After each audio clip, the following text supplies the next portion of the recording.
Let's start with progressive. It's a positive word, right? We want to progress. Seems like it, yeah. Yeah, we don't want to go backwards in life. We want to move forward. We want to progress. We want to be progressing. Right.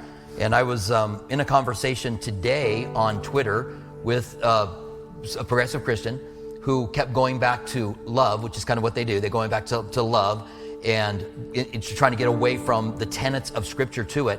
But he just kept saying that, we're the ones progressing.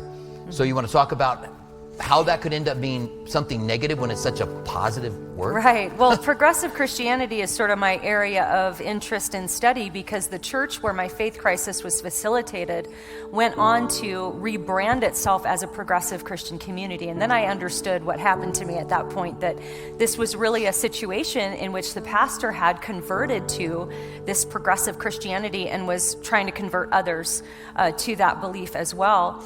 And so progressive Christianity is notoriously difficult to define. And you're right, you think of the word progress and progressive and it sounds good, but if you really think about it, the word progress is actually neutral. It just means you're progressing in a certain direction. You're going in a certain direction. I can progress toward falling off the stage and breaking my nose.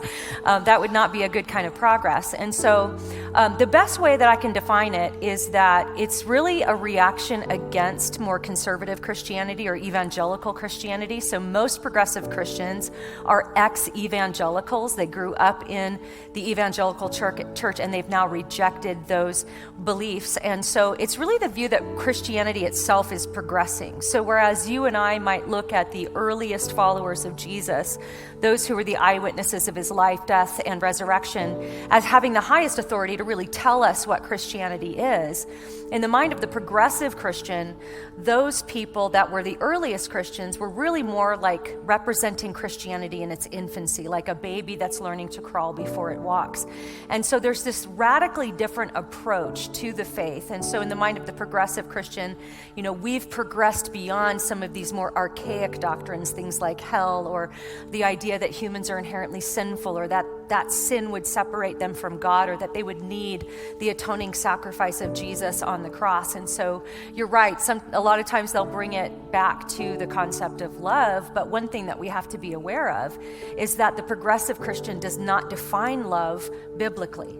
Right? Biblically, love is an attribute of God. It flows from his nature and his character. Paul fleshes that out for us in 1 Corinthians 13. Of course, love is patient, love is kind. We all love that stuff, but he goes on to say that love cannot rejoice in wrongdoing, and love rejoices in the truth.